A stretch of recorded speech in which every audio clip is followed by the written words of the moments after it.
வெற்றிவேல் முருகனுக்கு இன்றைய நிகழ்ச்சிக்கு வருகிறந்துள்ள உங்கள் அனைவரையும் திருமுருகன் சமாஜத்தின் சார்பாக வருக வருக என்று இருகரம் கூப்பி வரவேற்கின்றோம். நம்முடைய இன்றைய நிகழ்ச்சி மிக சிறப்பு வாய்ந்த ஒரு நிகழ்ச்சி. இதுவரை நிறைய தடவை நான் மேடையில் பேசியிருக்கிறேன், நிறைய பேரை அறிமுகப்படுத்தியிருக்கிறேன். ஆனால் அதுக்கும் இன்றைக்கும் ஒரு பெரிய வித்தியாசம் இருக்குது. இதுக்கு முன்னாடி பேசும்போது நிறைய பேரை பற்றி நிறைய விஷயங்களை சரளமாக பேசியிருக்கிறேன். ஆனால் இன்றைக்கி அப்படி இல்லை. ஏன்னா இந்து மதங்கிறது ஒரு கடல். அந்த கடலில் என்னைய மாதிரி ஆட்கள்லாம் கரையில் நின்று கால் நினைக்கிற ஆட்கள். நமக்கு அதை பற்றி ஒன்றுமே தெரியாது. எனக்கெல்லாம் ஜஸ்ட் அது வேடிக்கை பார்க்குற ஆள் அப்படி கூட சொல்லுவேன் நான். ஆனால் ஐயா அந்த கடலை கரைச்சி குடித்தவங்க. இன்றைக்கி உண்மையில் அது எப்படி சொல்லக்கூடியதுன்னு தெரில. அந்தளவுக்கு நமக்கு இனிமேல் தான் அவங்களுடைய அந்த அருள் வாக்கு நமக்கு கிடைக்கும். நம்ம எல்லாருமே அதனுடைய பெருமைக்குள்ள விஷயம் இன்றைக்கி நமக்கு பேசுகிறது. நம்முடைய வசைரோடு திருமுகத்தின் சார்பாக அவருக்கு மாலை அணிவித்து சிறப்பு செய்யுமாறு பொருளாளர் அருண்பாய் அவர்களையும் சத்யநாராயண சார் அவர்களையும் மேடைக்கு அழைக்கிறேன்.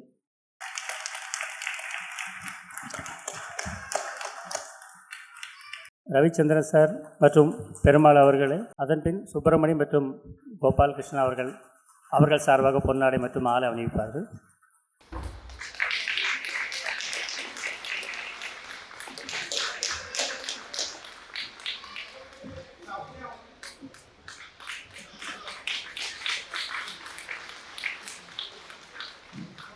சீரரா செல்வம் போல் சேர்கவே என் ஆசான் வீரராகவருக்கு புகழ்.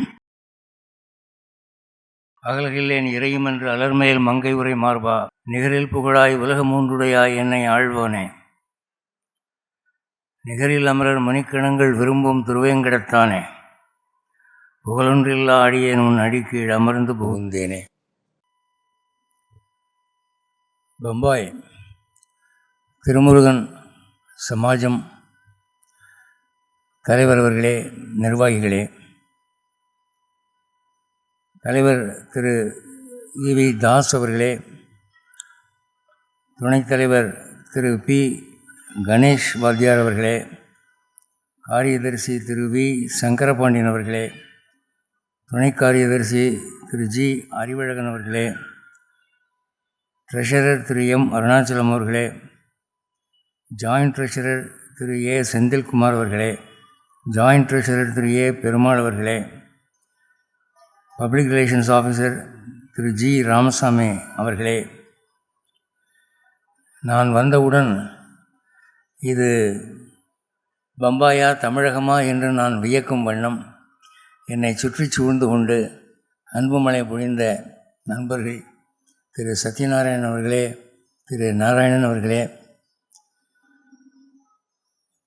இந்த சொற்பொழிவுக்கு ஊக்கம் தரும் முகமாக பின்புலமாக இருக்கும் பம்பாய் வாசிகள் திரு கே முகுந்தன் அவர்களே, அவரதும் துணைவியார் அவர்களே, திரு ஆர்வி திலீப் அவர்களே,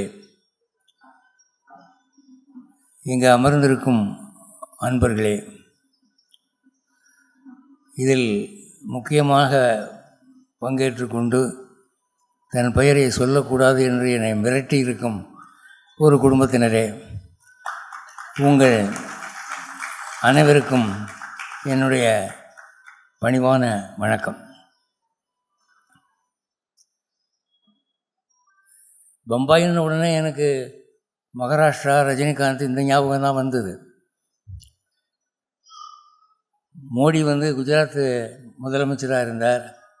சரி, நம்ம ரொம்ப நாளைக்கு முன்னால் படித்த ஹிந்தி நமக்கு கை கொடுக்க போகுது அப்படின்னு நினச்சி வந்தேன். ஆனால் இப்பொழுது அது அந்த எண்ணம் மாறிவிட்டது. இப்போ நான் தமிழ்நாட்டில் தான் எங்கேயோ இருக்கும் போல் இருக்கு அப்படிங்கிற மாதிரி எனக்கு ஒரு எண்ணம்.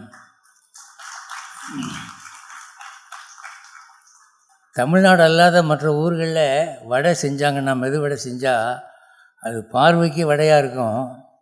ஆனால் அதை பிக்கும்போது நமக்கு பல்வேறு உணர்வுகள் வரும். ஆனால் இன்றைக்கி எனக்கு வச்ச வடை உண்மையிலேயே தமிழ்நாட்டு வடையாக இருந்தது. அந்த இட்லியும் சட்னியும் சாம்பாரும் அதை அவர்கள் பக்கத்தில் இருந்து சாப்பிடுங்க சாப்பிடுங்கன்னு சொன்ன விதமும் நான் தஞ்சாவூரில் இருக்கிறேனா காஞ்சிபுரத்தில் இருக்கிறேனா என்ற ஒரு சந்தேகம் ஏற்பட்டது. போதாக்குறைக்கு நான் பிறந்து வளர்ந்த மதுரையின் ஒரு பகுதியாகிய அவனியாபுரத்தைச் சேர்ந்த சௌராஷ்டிரா இனத்தைச் சேர்ந்த ஒரு அன்பர் வந்து அறிமுகப்படுத்தி கொண்டார்.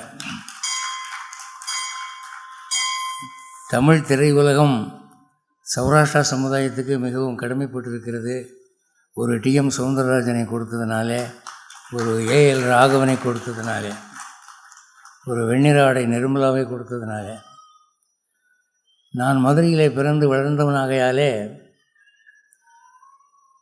எனக்கும் சௌராஷ்டிரா உறவு வரும். ரவரவ கலாய்.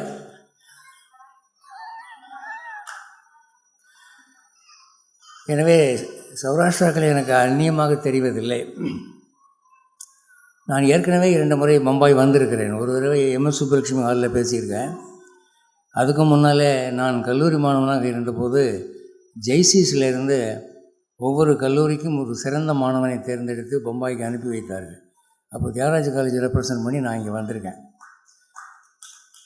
பரோடாவில் ஒரு 10 நாள் இருந்திருக்கேன். அப்பொழுது நான் பம்பாய் வந்திருந்த போது ஷர்மிளா டாகூர் வந்து ஆராதனாங்கிற சினிமாவில் நடித்து ஓஹோன்னு கொடி பறத்துக்கிட்டு இருந்த காலம். அதனால் அந்த பெண்ணை கூப்பிட்டு ஒரு மீட்டிங் ஏற்பாடு பண்ணி நாங்கள்லாம் கேள்வி கேட்கலான்னு சொல்லிட்டாங்க. அதில் எங்களில் ஒருத்தர் கேட்டார், what do you think about black money in film field? Cinema துறையிலே கருப்பு பணத்தை பற்றி தாங்கள் என்ன நினைக்கிறீர்கள் அப்படின்னு. விழாவை ஏற்பாடு பண்ணுவதற்கு ரொம்ப தர்ம சங்கடமாக போச்சு. இந்த பொடி பசங்களை கூப்பிட்டு உட்கார வச்சா இவன் என்ன கேட்குறதுன்னு தெரியாமல் இப்படி கேட்குறாங்க, இந்த அம்மா என்ன பதில் சொல்ல போகுதோ அப்படின்னு எல்லோரும் முழிச்சுக்கிட்டு இருக்கிற போது வெகு சாதுரியமாக அந்த பெண்மணி ஒரு பதில் சொன்னார். என்ன சொன்னார்னா, கருப்பு பணம் சினிமாவில் மட்டும்தான் இருக்கிறதா, இதுக்கு நீங்கள் பதில் சொல்லுங்கள் அப்படின்னு. கருப்பு பணம் இல்லாத தொழில்துறை என்ன எங்கே இருக்குது? எல்லாத்துலேயும் கருப்பு பணம் இருக்குது. இப்போ எங்களை மட்டும் இதுக்கு கேள்வி கேட்குறீங்க நீங்கள் என்ன சொன்னார். இந்த சம்பவம் எனக்கு அப்படியே நினைவாக இருக்கிறது. சரி இருக்கட்டும், இதெல்லாம் வந்து இன்றைய கூட்டத்துக்கு தேவையில்லாத விஷயங்கள். இன்றைக்கி நான் வந்து ராமநவமி அன்று இங்கே பம்பாயில் வந்து பேசுகிறது எனக்கு ராமர் கொடுத்த பெரும் பாக்கியம். ஆகவே ராமனின் பொறுமை, கண்ணனின் கருணையும்னு கொடுத்தேன். ராமாவதாரம் கிருஷ்ணாவதாரம் ரெண்டுமே பூர்ண அவதாரங்கள். மற்ற அவதாரமெல்லாம் ஆவேச அவதாரங்கள். மச்ச அவதாரம் மற்றதெல்லாம் வந்து கொஞ்சம் கொஞ்சம் நடந்துட்டு முடிஞ்சு போச்சு. ராமர் 11,000 ஆண்டுகள் இருந்தார், கிருஷ்ணர் 120 ஆண்டுகள் இருந்தார். அதனால் இந்த 2 அவதாரத்திலிருந்து தான் வைஷ்ணவத்தில் ரொம்ப அதிகமாக மேற்கோள் காட்டுவார்கள். அப்போ ராமனுடைய பொறுமை என்று ஒரு தலைப்பு போட்டேன். அப்படி தலைப்பு போட்ட போது எல்லோரும் என்ன நினச்சிருப்பாங்க அப்படின்னா, ராமர் தான் பொறுமைசாலின்னு உலகத்துக்கே தெரியுமே, இன்றைக்கி உனக்கு ராஜ்யம்னு சொல்லி கொடுத்துட்டு மறுநாள் உனக்கு ராஜ்யம் இல்லைடான்னு பிடுங்கினா கூட அவன் பாட்டுக்கு பேசாமல் இருப்பான், இது தெரிஞ்ச விஷயந்தானே என்று ராமனுடைய பொறுமையை பற்றி பேசுவதற்கு விசேஷமாக என்ன இருக்கிறது என்று ஆச்சரியப்பட்டிருப்பார்கள். ஆனால் அவர்களுக்கு ஒன்று நினைவூட்ட விரும்புகிறேன். வெளிச்சந்தைக்கு வராத சில விஷயங்கள் ராமாயணத்தில் உண்டு. அது என்னன்னா, ராமனுக்கா இவ்வளோ கோபம் வந்துச்சு என்று யாரும் வியக்கும் வண்ணம் அவன் 3 சந்தர்ப்பங்களிலே கோபப்பட்டிருக்கிறான். அது வந்து உபன்யாசங்கள் அதிகமாக எடுத்து சொல்கிறதில்லை. ஏன்னா மக்களுக்கு சும்மாவே கோபம் வருது. இதில் ராமனுக்கு கோபம் வந்துச்சுன்னு ப்ரூவ் பண்ணால் ராமனுக்கே வந்துருச்சா அப்புறம் என்ன அப்படின்னு இது வரைக்கும் டம்ளரை விட்டு எரிஞ்சிக்கிட்டு இருந்தவங்க இனி குடத்தை விட்டு எறிவாங்க. அதனால் அது வேண்டாம் அப்படின்னு சொல்லி அவங்க பேசுகிறது இல்லை. ஆனால் இன்றைக்கு ஆத்திகம் நலிந்து கொண்டு வருகிறது. நாத்திகர்கள் மேடை ஏறி நாவில் நரம்பில்லாமல் கண்டபடி கேள்வி கேட்கிறார்கள். இதுக்கு என்ன பதில் சொல்கிறீங்க, இதுக்கு என்ன பதில் சொல்கிறீங்க? தசரதனுக்கு 300 பொண்டாட்டியாம்ல, ஒரு நாளைக்கு ஒருத்தின்னு வச்சுட்டா கூட ஒரு சர்க்கிள் முடிகிறதுக்கு எவ்வளோ ஆகும், உடம்பு தாங்குமா, எப்படிலாம் கேட்குறாங்க. அசிங்கமாக இருக்குது. அப்போ நாத்திகர்களை கண்டால் ஆத்திகர்கள் அஞ்சு ஓடக்கூடிய ஒரு சூழ்நிலை. அதனால் அவர் சாணக்கியா டிவி உரிமையாளர் திரு ரங்கராஜ் பாண்டே அவர்கள், நீங்கள் சனிக்கிழமை ஏதாவது எனக்கு தொடர் சொற்பொழிவு கொடுக்கணும்னு சொன்னபோது, சாவை வென்ற சனாதனம் என்ற தலைப்பிலே இந்து மதத்திலே இந்துக்களுக்கு விளங்காத விஷயங்களை எடுத்து பேசி வருகிறேன். கடந்த 6 மாதமாக பேசி வருகிறேன். நேற்று கூட 6 மணிக்கு ஒரு இது ஒலிபரப்பாயிருக்கு. நீங்கள் சாணக்கியா குரு சேனல்னு ஆன் பண்ணிங்கன்னா, என் பேரை போட்டிங்கன்னா அது வரிசையாக வரும். ஒரு 25-26 வரும். அதில் புரியாத பல கேள்விகள், இந்து மதத்திலே சிக்கலான கேள்விகள், அதுக்கெல்லாம் நான் பதில் சொல்லியிருக்கிறேன். அப்போ அந்த கேள்விகளை நான் கேட்குற போது அவங்க என்ன சொன்னாங்க, சார் இதெல்லாம் ரொம்ப பயங்கரமாக இருக்குது, இதை நீங்கள் கிளப்புறீங்க, இந்துக்களுக்கு இருக்கிற நம்பிக்கையும் போயிடும், அந்த மாதிரி நீங்கள் கேள்வியெல்லாம் கேட்குறீங்க அப்படின்னு. நான் சொன்னேன், அந்த கேள்வியை விட சிறப்பாக பதில் சொல்லிட்டா அந்த கேள்வி அமைய போகுமே, அதனால் அந்த சவால் நான் ஏற்றுக்கிறேன் அப்படின்னு சொல்லி பதில் சொல்லி வந்து கொண்டிருக்கிறேன். அதன்படியாக ராமனை பற்றி ஒரு 3 நிகழ்வுகள். முதல் நிகழ்வு என்னென்னா, ராவண சன்னியாசி வேஷத்திலே ராவணன் வந்து சீதையை தூக்கிட்டு போயிட்டான். அங்கே லட்சுமணனும் இல்லை, ராமனும் இல்லை. அது மாரீச்சனுடைய மாயா வேலை என்று தெரிந்து கொண்டு ராமன் திரும்பி வருகிறான். சீதையை காணவில்லை. சீதையை ராவணன் தூக்கிட்டு போயிட்டான். இந்த நிலையிலே ராமன் அலமந்து தேடுகிறான். கோதாவரி நதியை கேட்குறான். கோதாவரி நதிக்கு தேவதையே, என் மனைவியை பார்த்தாயா, யார் எடுத்துக்கொண்டு போகிறான்னு உனக்கு தெரியுமா? பதில் இல்லை. விருட்ச தேவதைகளை பார்த்து கேட்கிறான், மரங்களின் தேவதைகளே, என் மனைவியை பார்த்தீர்களா?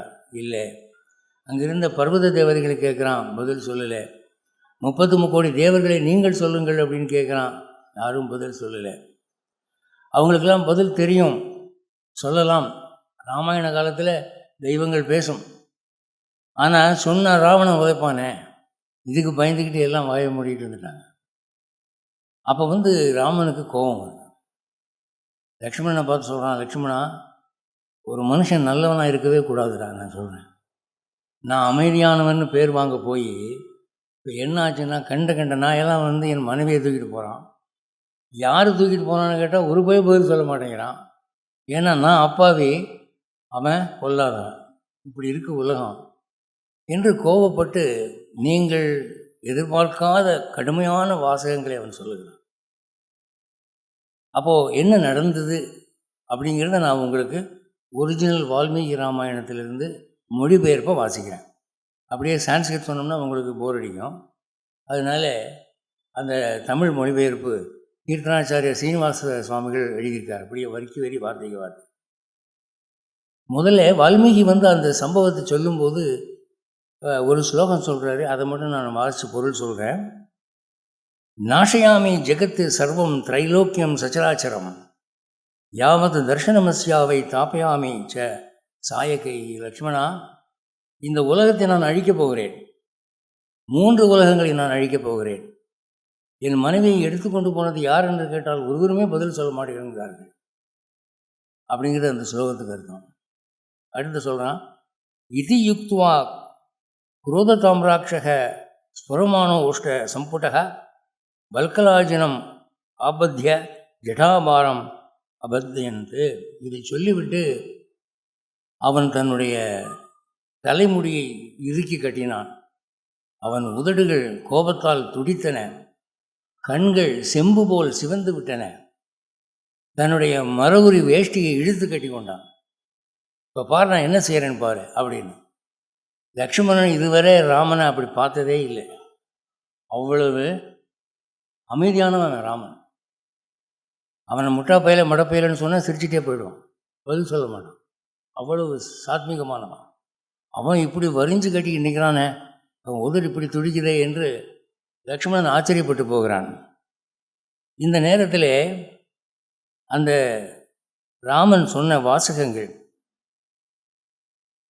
அதை அப்படி படிக்கணும். நீங்கள் பொறுமையாக கேளுங்க. இது வந்து வால்மீகி ராமாயணம் ஒரிஜினல் தமிழ். இது காதால் விழுந்தால் உங்களுக்கு புண்ணியம். ராமநவமி அன்னைக்கு உங்களுக்கு ராமாயணம் காதில் விழுகுது. நீங்கள் என்ன புண்ணியம் பண்ணீங்களோ தெரியல. இன்றைக்கி எத்தனை பேருக்கு அந்த பாக்கியம் கிடைச்சிருக்கும். இன்றைக்கி ராமநவமின்னு சொல்லி எல்லா ஊர்லேயும் ராமனை பற்றி பேச சொல்லுவாங்க, அது நடக்கும். ஆனால் வால்மீகி ராமாயணம் ஒரிஜினலாக எத்தனை பேர் எடுத்து சொல்கிறாங்க, எத்தனை பேர் காதில் விழுவும் தெரியாது. இந்த பெருங்காட்டிலே லக்ஷ்மணா, சீதையை ராட்சசர்கள் எடுத்து போகும்போது தர்ம தேவதையும் அவளை காப்பாற்றவில்லை அல்லவா? லோகபாலர்களும் எனக்கு பிரியமில்லாத காரியத்தை செய்ய துணிய மாட்டார்களே. அப்படி இருக்க அவளை ஏன் அவர்கள் காப்பாற்றவில்லை? லக்ஷ்மணா, இதற்கு காரணம் தெரியுமா? சகல லோகங்களையும் உண்டாக்கி அழிக்கும் சக்தி ஒருவனுக்கு இருந்தாலும் அவன் இரக்கத்திற்கு இடம் கொடுத்து மிருதுவாக இருந்தால் சகல பிராணிகளும் அவனுடைய மகிமையை அறியாமல் அவனை அலட்சியம் செய்யும். ஒருத்தன் நல்லவனாக இருந்துட்டால் இது ஒரு பெரிய டிஸ்அட்வான்டேஜ். அவனை ஒரு அப்பாவின்னு சொல்லி தலையிலெல்லாம் அரப்பு தேய்ப்பாங்க. ஒருத்தனும் அவனுக்கு கண்டு பயப்பட மாட்டாங்க. என் விஷயத்தில் இது உண்மையாக போச்சு பார்த்தியா? எப்போ பார்த்தாலும் அமைதியாக இருக்க போய் என்னை பற்றி இவ்வளவு இளக்காரமாக நினைக்கிறாங்க. லோகங்களுடைய ஹிதத்தை வேண்டி இந்திரியங்களை அடக்கி மிருதுமான சுபாவம் உள்ளவனாக இருக்கிறபடியால் என்னை வீரியமற்றவன் என்றும் கையாலாகாதவன் என்றும் இப்படி அவமதிக்கிறார்கள். இரக்கம் உத்தம குணம் என்று சொல்லப்படுகிறது. அதுவே என்னுடைய விஷயத்தில் தோஷமாக மாறிவிட்டது. தேவதைகள் என்னை அவமதிக்கும்படியும் சீதையை பிறர் எடுத்து போகும்படியும் நேர்ந்ததல்லவா? இந்த நல்ல குணத்தினால் என்ன பயன்? இராட்சசர்கள் அனைவரையும் அழிக்கவே இரக்கம் என்ற குணத்தை கோபம் என்ற தோஷமாக நான் மாற்றிக்கொள்வேன். குளிர்ந்த சந்திர கிரணங்களை அடக்கி சூரியன் அதிக பிரகாசத்தோடு உதிக்கிறது போல நானும் அடக்கம் இரக்கம் முதலிய குணங்களை மறைத்து என் தேஜஸை வெளிப்படுத்துவேன். யக்ஷ, கந்தர்வ, பிசாச்ச, கிண்ணற, இராட்சச, மனுஷ கணங்களில் யாரும் இனிமேல் சுகமாக வாழப்போவதில்லை.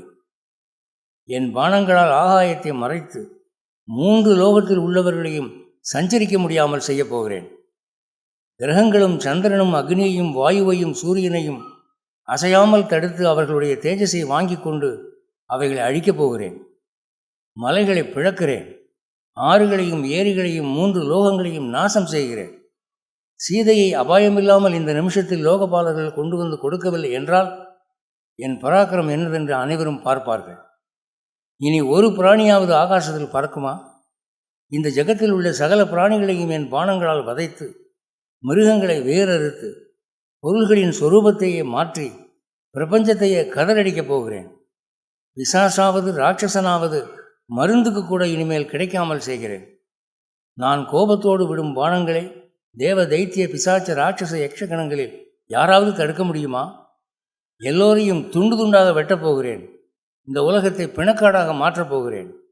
சீதை எடுத்து போகப்பட்டிருந்தாலும் இறந்தாலும் சரி, அவளை லோகபாலர்கள் இப்பொழுதே கொண்டு வந்து கொடுக்காவிட்டால் இந்த லோகங்களை இருந்தவிட தெரியாமல் செய்ய போகிறேன். நான் அவளை விட்டு பிரிந்த காலத்தில் அவள் எப்படி இருந்தாளோ அப்படியே என்னிடத்தில் அவள் திரும்ப வர வேண்டும். சகல லோகங்களையும் அவைகளில் உள்ள பிராணிகளையும் சொரூபமே இல்லாமல் செய்ய போகிறேன் என்று முகத்திலே கோபாக்கினி ஜொலிக்க, கண்கள் நெருப்பு ஜுவாலைகளை கக்க, கோதண்டத்தை கையில் எடுத்து காலதண்டத்தைப் போலும் மகா சர்ப்பத்தைப் போலும் ஜொலிக்கும் திவ்யமான பானத்தை அதில் பூட்டி பிரளய காலத்தில் பிரபஞ்சத்தை அழிக்கும் காலாக்னியைப் போல கோபாவேசம் கொண்டு, லக்ஷ்மணா, கிழத்தனம், மரணம், காலம், விதி இவை தடுக்கப்பட்டனவென்று யாராவது கேட்டதுண்டா? அப்படியே என் கோபத்தையும் தடுக்கக்கூடியவர்கள் யாரும் இல்லை.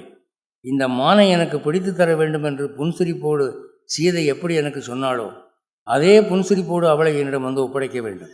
இல்லாவிட்டால் சகல ஜெகத்தையும் நான் அழிக்கப் போகிறேன். இது பிசகென்று யாரும் சொல்ல மாட்டார்கள். சீதை மற்றவர்களைப் போல மனுஷ கர்ப்பத்தில் வசிக்காதவள். எனவே என்னை விட மேலானவள். வீரசிரேஷ்டரான ஜனகருடைய பெண்ணானதால் எனக்கு சமமானவள். அப்படிப்பட்டவளை இழந்து நான் தவிக்கும்போது யார் எப்படி போனால் எனக்கு என்னடா? இது ராமர் பேசுகிற பேச்சுன்னு சொன்னால் யாராவது நம்புவீங்களா? ராமருடைய படத்தை பார்த்தீங்கன்னா அவர் ரொம்ப அமைதியாக இருப்பார்.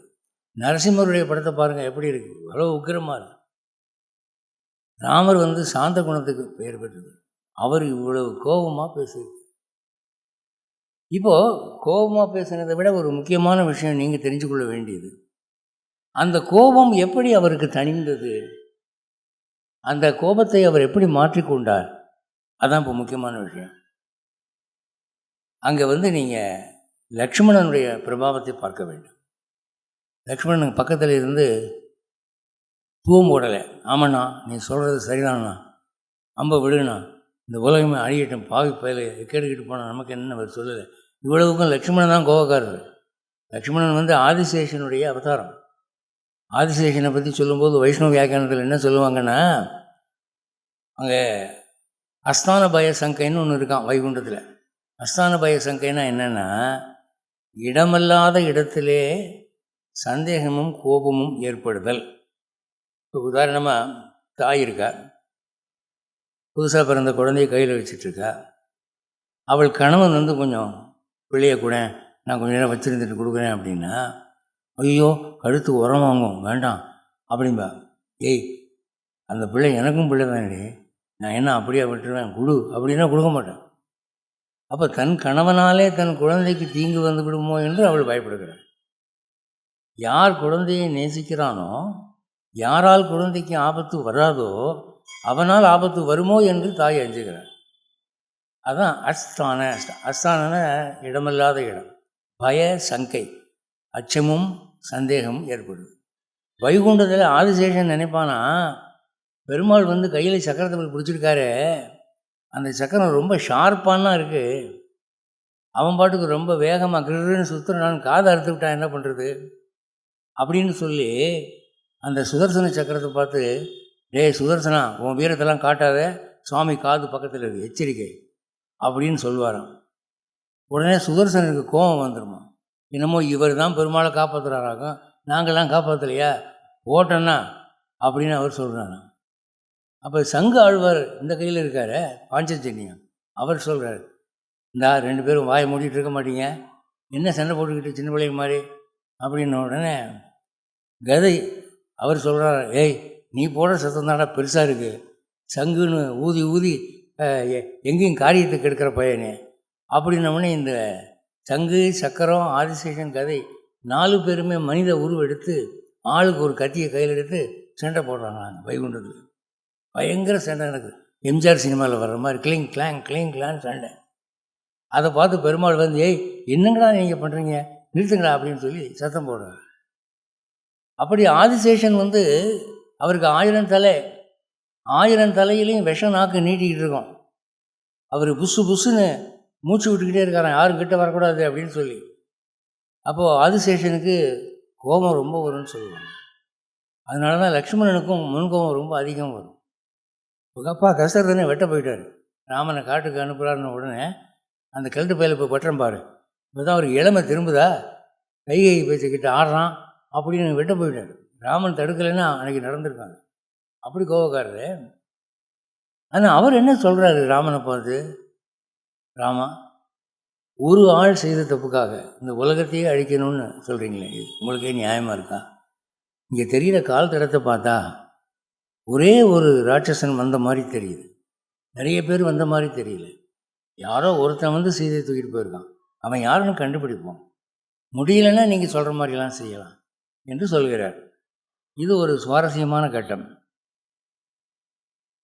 அக்னியைப் போல, பிரளய காலத்து ருத்ரனைப் போல ராமன் சகல ஜகத்தையும் அழிக்க முயன்று வில்லை எடுத்து நாணேற்றி பானத்தை பூட்டி அடிக்கடி பெருமூச்சு விட்டு இதை விடுவோமா வேண்டாமா என்று பார்த்து கொண்டிருப்பதை லக்ஷ்மணன் கண்டு, ஐயோ இதுவரையில் ராமன் இப்படி கோபித்து நான் பார்த்ததில்லையே, சகல லோகங்களும் அழியும் போல் இருக்கிறதே, என்ன செய்வேன் என்று முகம் வாடி கை கூப்பி வணக்கத்தோடு, அண்ணா இதுவரையில் மிருதுவாகவும் அடக்கத்தோடும் சகல பிராணிகளுக்கும் நன்மையே செய்து வந்தீர்கள், இப்பொழுது அந்த சுபாவத்தை மாற்றி கோபத்திற்கு இடம் கொடுப்பது எங்களுக்கு தகாது.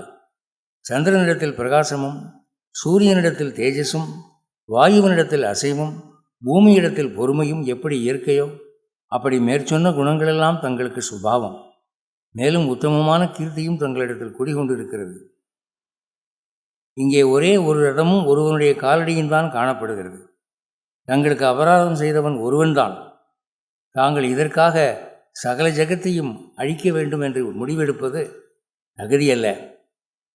எனவே நாம் பொறுமையை கடைப்பிடிப்போம் என்று லக்ஷ்மணன் சொன்னான்.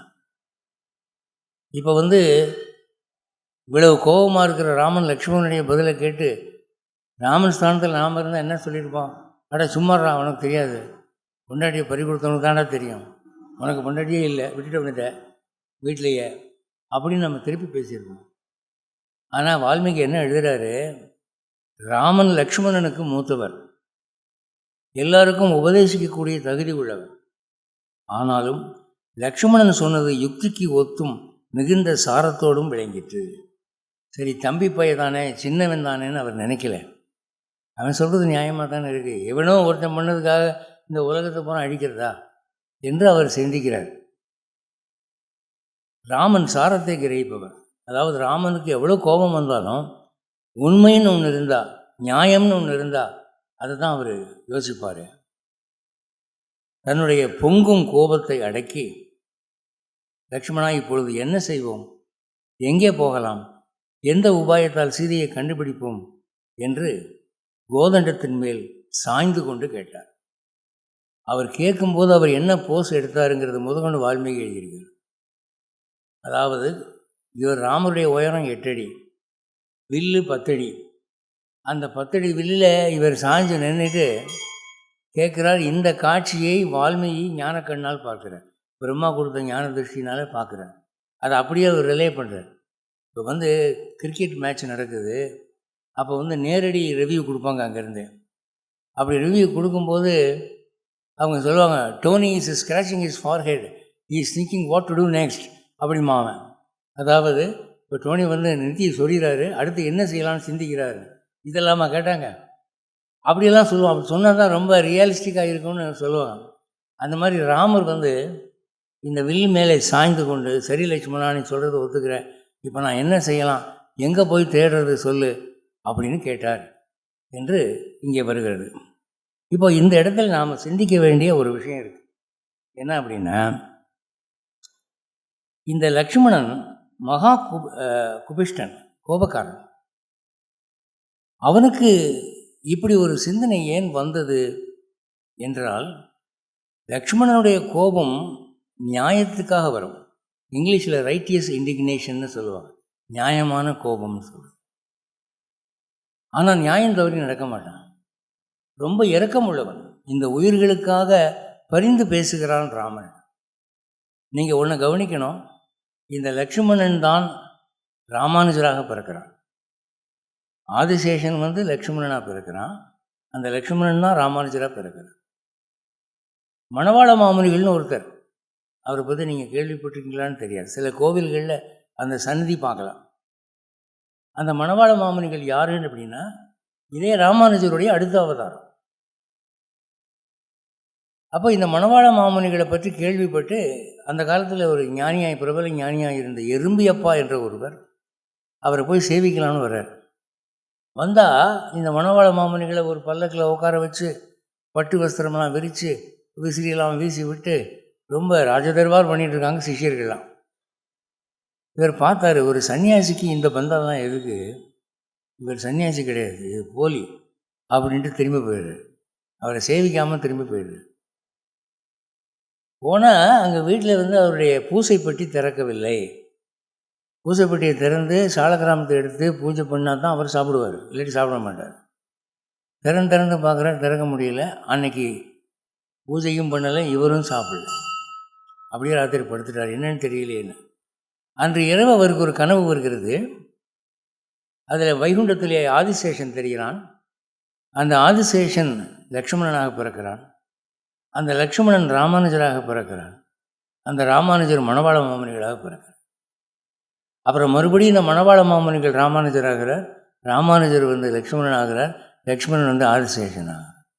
இப்படி ஒரு கனவு காட்சி 3 முறை அவருக்கு வந்தது. ஆஹா, நம்ம தப்பு பண்ணிட்டோம் அப்படின்னு சொல்லி, நாளைக்கு நான் போய் மணவாள மாமுனிகள் காலில் விழுந்து மன்னிப்பு கேட்குறேன், இப்போ பூசைப்பட்டி திறக்கணும் அப்படின்னு ஒன்று திறந்துருச்சு. அப்படி இந்த ராமானுஜர் ஆதிசேஷனுடைய அவதாரம் தான். ஆனால் அங்கே உக்ரம் ஒன்றும் அவர் காட்டலை. ரொம்ப பணிவாக இருந்தார், பரிவாக இருந்தார்.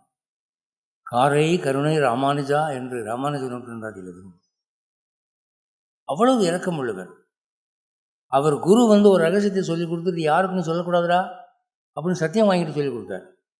அதை சொல்லிக் கொடுக்கறதுக்கு முன்னாடி 18 தடவை அவர் ஊர்லேருந்து அலைய விட்டார். நாளைக்கு வா, நாளைக்கு வா, நாளைக்கு வான்னு. அந்த காலத்துலலாம் குரு சிஷ்யனுக்கு படிச்சுன்னு சொல்லி தர மாட்டாங்க. இந்த காலத்தில் தான் வாத்தியாருக்கெல்லாம் தலைவிதின்னு சொல்லி கிளாஸ் ரூமில் வந்து வாத்தியார் நின்றுக்கிட்டு இருக்கிறதுவாரு பசங்களாம் சாஞ்சிட்டு உட்காந்துருப்பாங்க. என்ன குரு பக்தி! ஏண்டான்னா அந்த காலத்தில் சிஷ்யன் தான் ஃபீஸ் கட்டுவான். இப்போ கவர்மெண்ட்லேருந்து ஃபீஸ் வந்துருக்குது வாத்தியாருக்கு. இவன் ஒரு பைசா கொடுக்குறது இல்லை. அடிக்க போனால் வாத்தியாரை பார்த்து என்ன சொல்கிறான், யோ கவர்மெண்ட்டில் கொட்டி அளக்குறான்ல, மாரடிச்சிட்டு போய்யா, எங்களுடைய இதுக்கே வம்புக்கு வர்ற நீ அப்படிங்கிறான். ஆனால் அந்த காலத்தில் அப்படி இல்லை. சிஷ்யன் போய் குருவுக்கு சேவை செய்யணும். அப்பவும் சொல்லித்தர மாட்டார், 10 நாள் அலைய விடுவார். அது வந்து சித்தூர் சுப்பிரமணிய பிள்ளைன்னு ஒருத்தரை பற்றி கேள்விப்பட்டிருப்பீங்க. அவர் சங்கீதத்தில் பெரிய விற்பனர். அவருடைய சிஷ்யர் தான் மதுரை சோமு, சீர்காழி கோவிந்தராஜன், இவங்கெல்லாம். அந்த சித்தூர் சுப்பிரமணிய பிள்ளைக்கு இந்த சிஷ்யர்கள்லாம் சனிக்கிழமை ஆயில் பாத்து எடுத்து விடுவாங்க. ஆயில் பாத்துன்னு ஒன்று இருந்துச்சுங்க. இந்த காலத்தில் பிள்ளைகளை யாருக்குமே தெரிய மாட்டேங்கிறது என்னென்னு. ஆயில்னாவே என்னென்னு தெரிய மாட்டேங்குது. ஏன்னா தலையில் ஆயிலே வைக்கிறது இல்லை, அப்படியே பரட்டையாக வர்றாங்க. அப்படி அதுவும் பெண்கள் பார்த்திங்கன்னா அப்படி பஃபியாக ஒரே சுருட்ட முடியுன்னு அப்படி விரித்து போட்டு வந்துடுறாங்க. அந்த நுனியில் ஒரு சின்ன ரிப்பன் ஒன்று பேருக்கு ஒன்று கட்டிக்கிட்டு, முன்னே கொஞ்சம் இழுத்து விட்டுக்கிட்டு, பிச்சு விட்டுக்கிட்டு, அப்படி அப்படி அப்படி அப்படி ஒதுக்கி விட்டுக்கிட்டு அது ஸ்டைலாக பேசுகிறாங்க. ஆனால் அந்த காலத்தில் அப்படி இல்லை. சித்தூர் சுப்பிரமணிய பிள்ளைக்கு வந்து சனிக்கிழமை ஆயில் பாத்து தலையில் எண்ணெய் வச்சு தலை சீவிடுவாங்க. க்ளீனாக அழுத்தி சீவிடுவாங்க. அதான் ஒழுக்கமான ஆணுக்கும் பொண்ணுக்கும் அழகுன்னு அந்த காலத்தில் இருந்துச்சு. நீங்கள் ஜேம்ஸ் பாண்டு சினிமான்னு ஒரு சீரீஸ் வந்தது. ஷான் கானரின்னு ஒரு ஆள் ஜேம்ஸ் பாண்டாக நடித்தார். அவர் படமெல்லாம் பாருங்கள், அவர் ரொம்ப அழகாக தலை சீவிருப்பார். க்ளோஸாக முடி வெட்டி நிறையா எண்ணெய் வச்சு க்ரீம் வச்சு படியாக வாரிப்பார். ஒரு முடி தூக்காது. இந்த காலத்து மாணவர்களும் மாணவிகளும் அவரை பார்த்து கற்றுக்கணும். அப்போது இந்த சித்தூர் சுப்பிரமணிய பிள்ளைக்கு ஆயில் பார்த்து உடம்புல எண்ணெயை போட்டு அப்படியே தேய்ச்சி விடுவாங்க. இந்த கை மதுரை சோமு தேய்ப்பார், அந்த கை சீர்காழி கோவிந்தராஜன் தேய்ச்சி விடுவார். இப்படி சரி இன்றைக்கி ஏதோ ஒரு ராகம் சொல்லித்தர போகிறாரு அப்படின்னா முழுக்க எண்ணெயெல்லாம் தேய்ச்சி வாங்கிட்டு போயிட்டு வாங்க, அடுத்த வாரம் பார்ப்போம் அப்படின்ட்டுருவார். பேசாமல் வாயை மூடிட்டு வர வேண்டியதுதான். அன்றைக்கி பாடமாக ஒன்றும் கிடையாது. அப்படி இருக்கும். சில சமயத்தில் என்ன பண்ணுவார், ஒரு குஷி மூடு வந்துருச்சுன்னா இது என்ன ராகம் சொல்லு அப்படிம்பாரு. எல்லாம் பேர்ந்து முழிப்பாங்க. இதை கண்டுபிடிச்சிட்டு வாங்க, அடுத்த பாடம் அப்புறம் அப்படிம்பாரு. இப்படி ரொம்ப கெஞ்சி கதறி பாடம் பெற்றுக்குவாங்க அந்த காலத்தில். அந்த மாதிரி இந்த ராமானுஜர் வந்து திருக்கோஷ்டியூர் நம்பிகள்கிட்ட 18 தடவை காலால் நடந்த ஸ்ரீரங்கத்திலேருந்து திருக்கோஷ்டியூர் எங்கே இருக்குது நடந்து போய் இன்றைக்கி இல்லை 18 தடவை 18 தடவை நடந்த பிறகு அது சொல்லி கொடுத்தாரு. சொல்லி கொடுத்துட்டு யாருக்கும் தான் நீ சொல்லக்கூடாதுன்னு சத்தியம் வாங்கினார். இவர் என்ன பண்ணார், சத்தியம் வாங்கின கையோட அந்த ஊருக்கே வந்து யாருக்காவது ரகசியம் வேணுமா வாங்க அப்படின்னு கூப்பிட்டு திருக்கோஷ்டியூர் கோவிலில் ஒரே கூட்டம். ஏய் சாமி என்னமோ கூப்பிட்றாரா வாங்க, செம்ம கரவுடு, அத்தனை கற்றுக்குங்க அப்படின்னு சொல்லிட்டாரு. இந்த செய்தி குரு காலுக்கு போச்சு. அடா பாவி பயில வேகமாக ஓடி வந்தார். ஏன்னா டேய் நான் உங்கள்கிட்ட என்ன ப்ராமிஸ் வாங்கினேன், என்ன சந்தைச்சரக்கா ஏலம் போட்டு விற்கிற அப்படின்னோடனே, சரி குருவின் வாக்கை மீறினால் என்ன தண்டனை என்று உனக்கு தெரியுமா? தெரியும் சாமி. என்ன நரகம்? தெரிஞ்சுமா நீ வந்து இப்படி பண்ணுறேன்னு? நான் ஒருத்தன் நரகம் போனால் இத்தனை பேர் மோட்சம் போவாங்கல்ல, எனக்கு அது போதும் அப்படின்னு. அப்போ தான் நரகம் சென்றாலும் உலகம் மோட்சமடைய வேண்டும் என்ற ஒரு இரக்கம் அவருக்கு இருந்தது. அதை பார்த்தவொடனே குருவே மனசு மாறிட்டார். டேய் நீ தாண்டா வைஷ்ணவன், நான் வைஷ்ணவன் இல்லைடா என்று அவரை மெச்சினார் என்று ஒரு வரலாறு உண்டு. அப்படிப்பட்ட இரக்க சிந்தனை உள்ளவர். அவர் என்ன பண்ணார் தெரியுமா? ஸ்ரீரங்கத்தில் பங்குனி மாதம் உத்திர நட்சத்திரத்து அன்னைக்கு ரங்கநாத பெருமாளுக்கு உற்சவம் நடக்கும். அந்த காலத்துலலாம் எப்படின்னாங்க, எந்த கோவிலில் எந்த நட்சத்திரத்தில் என்ன உற்சவம்னு எல்லாருக்கும் தெரியுங்க. தாத்தா பாட்டிகள்லாம் தெரியும். ஆடி பூரணம் வந்துட்டு ஆடி பூரமாக ஸ்ரீவில்லிபுத்தூரில் ஆண்டாளுக்கு உற்சவம் நடக்கும் அப்படின்னு சொல்லுவாங்க. அப்புறம் வந்து சித்திரை மாதமாக திருவாதிரையா ஸ்ரீபெரும்புதூரில் ராமானுஜர் உற்சவம் நடக்கும் அப்படின்னு சொல்லுவாங்க. இப்போ அப்படி இல்லையே. இன்ன தேதி வந்து இன்றைக்கி ரஜினிகாந்த் பர்த்டேப்பா அப்படின்றான். அந்த மாதிரியெல்லாம் காலம் மாறி போச்சு. அப்போது இவர் கருணையினாலே ஒரு பங்குனி மாதம் உத்திர நட்சத்திரத்தை அன்னைக்கு ரங்கநாத பெருமாள் மூலவருங்க. உற்சவர் வந்து முன்னால் பஞ்சலோக விக்கிரகம், அவரை ஏழை பண்ணி அலங்காரம் பண்ணி பல்லக்கில் கொண்டு வர்றாங்க. இவர் ராமானுஜர் எதுக்க பார்க்குறாரு. அவங்க கண்ணுக்கு அதெல்லாம் விக்கிரகமாக தெரியாதுங்க, நம்ம கண்ணுக்கு தாங்க விக்கிரகமாக தெரியும். இப்போ வந்து நம்ம கோயிலுக்கு போயிட்டு இருந்தோம், முருகன் கோயிலுக்கு போயிட்டு இருந்தோம், எல்லாம் பக்தியாக தான் கும்பிட்டோம். கும்பிட்டுக்கிட்டு இருக்கிற போய் பக்கத்தில் 2 பேர் குசு குசு குசுன்னு பேசிக்கிறாங்க. என்னென்னா, அது சாமி இல்லை, அதுக்கு விக்கிரகம் தானே, நம்ம பேச்சு நடத்துவோம் அப்படின்னு பேசுகிறாங்க. அப்படி தான் எல்லா கோயிலையும் நடக்குது, எல்லோரும் அப்படி தான் பண்ணிக்கிட்டு இருக்காங்க. ஏன்னா விக்கிரகம் என்பது ஒரு அளவு தான், அதுக்கு மேலே அது வந்து நேரடியாக மனுஷனை போல் பார்க்குறதாக நம்ம நினைக்க வேண்டிய அவசியம் இல்லை என்ற ஒரு பாவனை நமக்கு அப்படி இருக்குது. ஆனால் ராமானுஜருடைய கண்ணுக்கு பெருமாளே வரதா தெரியுது. அவர் விக்கிரகத்தை விக்கிரகமாக நினைக்கல. அவர் எவ்வளோ தூரம் வந்து அதை பெருமாள் நினச்சிருந்தாருன்னா, ஒரு தடவை அவர் பல்லுக்கு மேலே ரோட்டில் போய்கிட்டு இருக்காரு, திடீர்னு அவருடைய சிஷ்ய கோஷ்டி ஊருக்கெல்லாம் ஸ்டாப் ஆகி போச்சு, டிராஃபிக் ஸ்டாப்பில். என்னடா செய்தி அப்படின்னு கேட்டால், இப்போ வந்து ரெட் சிக்னல்னு சொல்லுவோம், இல்லை வேறு என்னமாதிரி சொல்லுவோம். அப்போ வந்து ஒரு ஆள் ரோட்டை கிராஸ் பண்ணி போய்கிட்டு இருக்கிறான். எப்படி போய்கிட்டு இருக்கான்னா, ஒரு பொம்பளைக்கு கொடை பிடிச்சிட்டு போய்கிட்டு இருக்கான். அந்த பொம்பளை ரொம்ப ராங்கி அப்படி போய்கிட்டு இருக்கா, இப்போ கொடை பிடிச்சிட்டு போய்கிட்டு இருக்கான். அவன் ஆளுக்கு சும்மா கட்டுமஸ் தான் இருக்கான். இந்த ஆள் ரோடை கிராஸ் பண்ணுறாரு சாமி, அதனால் ஊரில் நின்று போச்சு அப்படி. இவன் யாரா, அவன் பொம்மை அடிக்க கொடை பிடிச்சிட்டு போகிறான், இதுக்காக டிராஃபிக்கே ஸ்டாப் ஆகுது அப்படின்னோடனே எல்லோரும் என்ன சொன்னாங்க, அந்த பொம்பளை பேர் பொன்னாச்சி, அவள் அழகில் மயங்கி கிடக்கிறான், அவன் வந்து ராஜாவுக்கு உடம்பு பிடிச்சி விட்ருவன் அப்படின்னோடனே, இப்படி மயங்கி இவங்க பொம்பளைக்கு கொடை பிடிச்சிட்டு போகிறான், இங்கே ஒரு சாமியார் வர்றாரு, அவருக்கு வழிபடுமுன்னு கூட அவனுக்கு கிடையாது அப்படின்னோடனே, யார் சொல்லுவா யார் கேட்பா அப்படின்னோடனே, அவனை கூப்பிடுங்க, கூப்பிடியா அவனை அப்படின்னோடனே போய் இந்தாயா வந்து அவர் பேர் தனுர்தாசர் கூப்பிட்டு, தனுர்தாசா சாமி அவனை கூப்பிடுறாங்க அப்படின்னோடனே, சாமிகிட்ட சொல்லு, நான் முக்கியமான ஒரு வேலை பார்த்துக்கிட்டு இருக்கேன், இப்போ வர முடியாது, சாயந்தரம் வரேன்னு சொல்லு. என்னையா முக்கியமான வேலைன்னு, இதை பார்க்குறீங்கள, அவளுக்கு கொடை பிடிச்சி போய்கிட்டு இருக்காங்க, இதை விட முக்கியமான வேலை உலகத்தில் வேறு என்னையா இருக்குது அப்படின்னு. அதை அவர்கிட்ட வந்து சொல்லிட்டு போய்யா அப்படின்னோடனே அவர் வந்து, ஓ சாமியாரே என்ன செய்தி அப்படின்னா, ஏப்பா அந்த பொம்பளைக்கு ஏன் கொடை பிடிச்சிட்டு போகிற, அவளுக்கு கொடை பிடிக்க தெரியாதா அப்படின்னோடனே, சாமி நீங்கள் சாமியார், உங்களுக்கு என்ன தெரியும், அவள் கண்ணை பார்த்துருக்கீங்களா, நேருக்கு நேரம் பார்த்துருக்கீங்களா, அவள் ஒரு வேலை செஞ்சுக்கிட்டு இருக்கிற போது பொன்னாச்சின்னு கூப்பிட்டு அப்படி பாப்பா பாரு ஒரு பார்வை, அதுக்கே இந்த உலகத்தை கொடுக்கலாம். அப்படி இருக்க அந்த கண் அழகு, கண் அழகு ரசிக்க தெரியாத சாமியார்கள்லாம் என்னை பற்றி விமர்சனம் பண்ணிங்களா நீங்கள் அப்படின்னோடனே ராமானுஜர் கோவிக்கலை. அப்படியா, சந்தோஷம், அதை விட ஒரு அழகான கண்ணு நான் காட்டுறேன், நீ கட்சி மாறிடுவியா அப்படின்னு. அப்போ அவர் சொன்னார், இதை விட சிறந்த கண்ணு உலகத்தில் யாருக்கு இருக்க முடியாது அப்படின்னு. சவால் சவால், சரி வா அப்படின்னு அப்படியே பாதையை மாற்றி ரங்கநாத பெருமாள் சந்தைக்கு கொண்டு போனார். மூலவர் முன்னால் நிப்பாட்டினார்.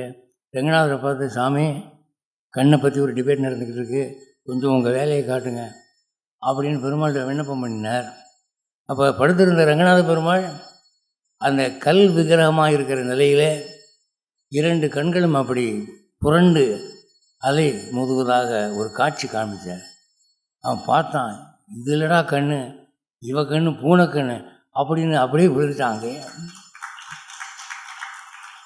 அன்னைக்கு விழுந்தவர் தான் அப்புறம் எந்திரிக்கவே இல்லை, ராமானுஜருக்கு சிஷ்யராகிவிட்டார். அவ்வளவு தூரம் வந்து விக்கிரகத்திலே பெருமாள் தான் இருக்கிறாருன்னு நினைக்கக்கூடிய ஒரு மகான் அவர்.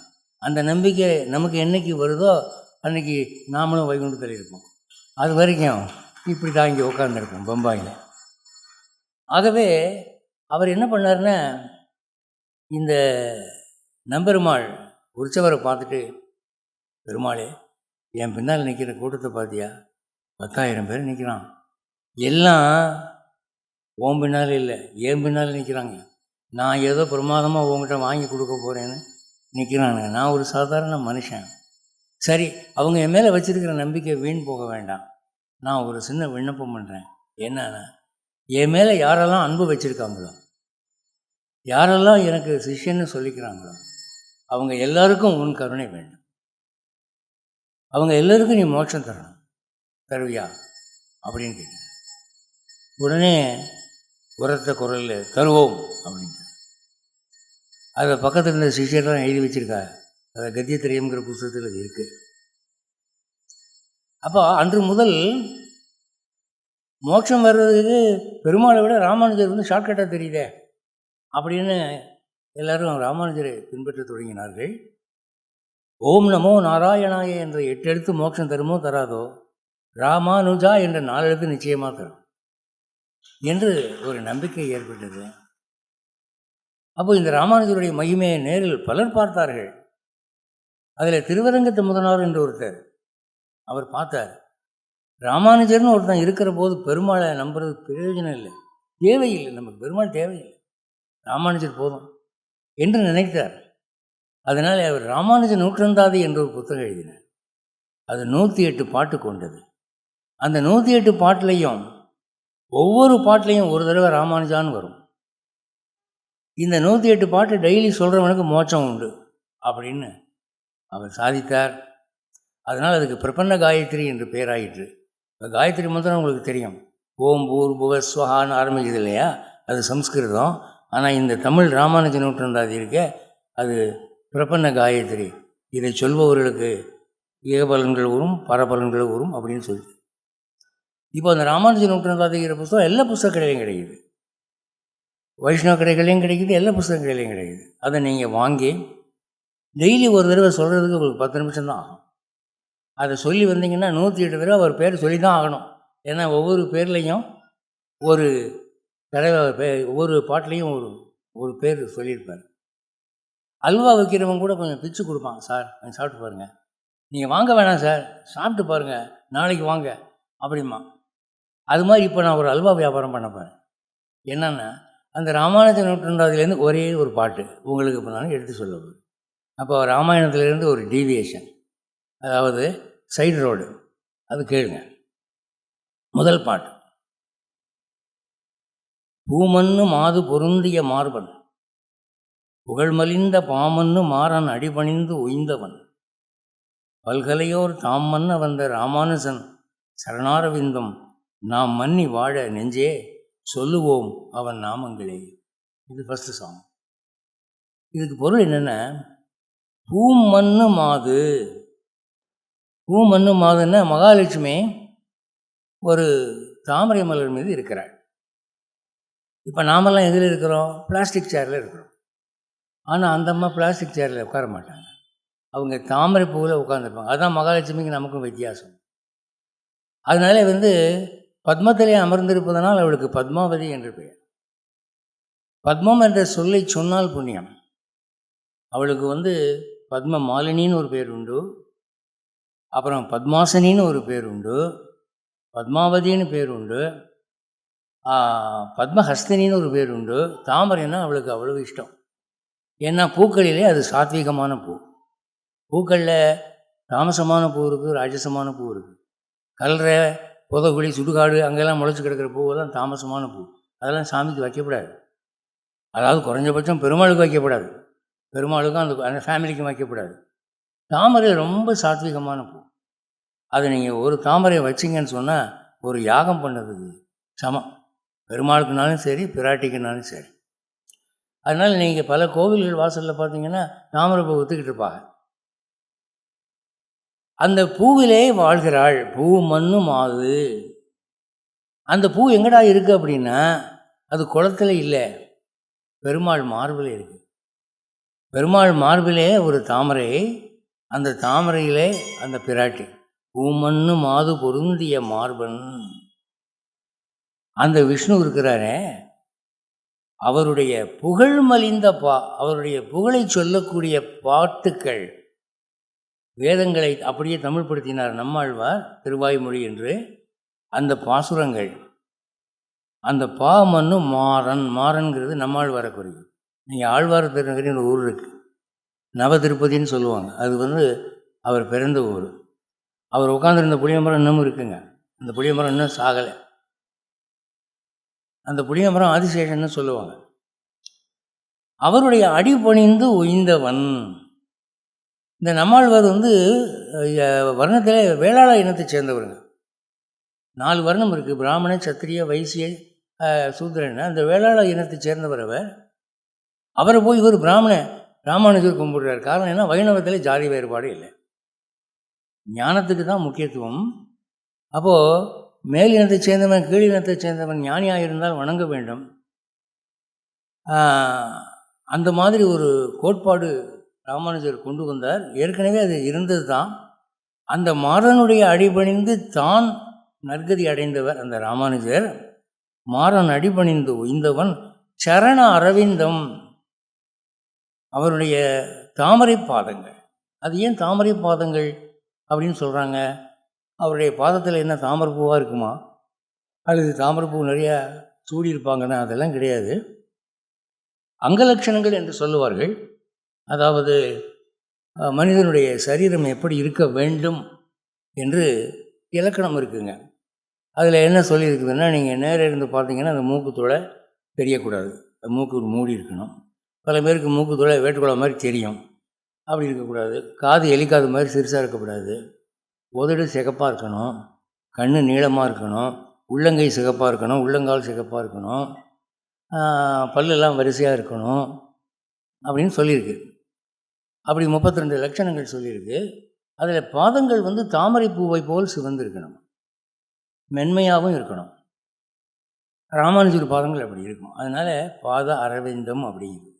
இப்போ அதே வார்த்தைகளை இப்போ யூஸ் பண்ணுறாங்க. ஒரு தலைவருக்கு முன்னால் தொண்டன், உங்கள் தாமரை பாதங்களை பிடித்து கேட்டுக்கொள்கிறேன் தலைவரே. அவர் பாதத்தை பார்த்தீங்கன்னா பித்த வெடிப்பு, ஒரே பித்த வெடிப்பு, சொறி சிறங்கு, சீல் வடியுது. இது தாமரை பாதம்ங்கிறான். ஆனால் ராமானுஜருக்கு அப்படி இல்லை, நிஜமாகவே அவர் பாதம் தாமரை பாதம்தான். அதை சொல்கிறாருங்க. அந்த சரண அரவிந்தம் நாம் மன்னி வாழ, அவனுடைய திருவடிகளே நிரந்தரமாக நமக்கு வாழ்க்கை என்று வைகுண்டத்திலே வாழ வேண்டுமானால் நெஞ்சே சொல்லுவோம் அவன் நாமங்களே. தன் நெஞ்சை பார்த்து சொல்கிறார். ஏன் நெஞ்சை பார்த்து சொல்கிறார்? நம்ம பார்த்து சொன்னால் அடிப்போம். யோ உன் வேலையை பார்த்துட்டு போயா அப்படின்னு சொல்லுவான். எதுக்கு வம்பு அப்படின்னு தன் நெஞ்சை பார்த்து பேசுகிற மாதிரி, என் நெஞ்சே ராமானுஜரை கும்பிடுப்பா அப்படியே யாரும் வம்பு வர மாட்டாங்கல்ல. அதுக்காக அவர் பாடு, நெஞ்சே சொல்லுவோம் அவன் நாமங்களே. இதில் ஆரம்பிக்கிறது, நீங்கள் படிக்க ஆரம்பிச்சிங்கன்னா அந்த புத்தகத்தை வைக்கவே முடியாது, மனசு வராது. அவ்வளவு அப்படியே ஆற்றோடுக்காக போகும். ரொம்ப எளிய தமிழில் பாடுற.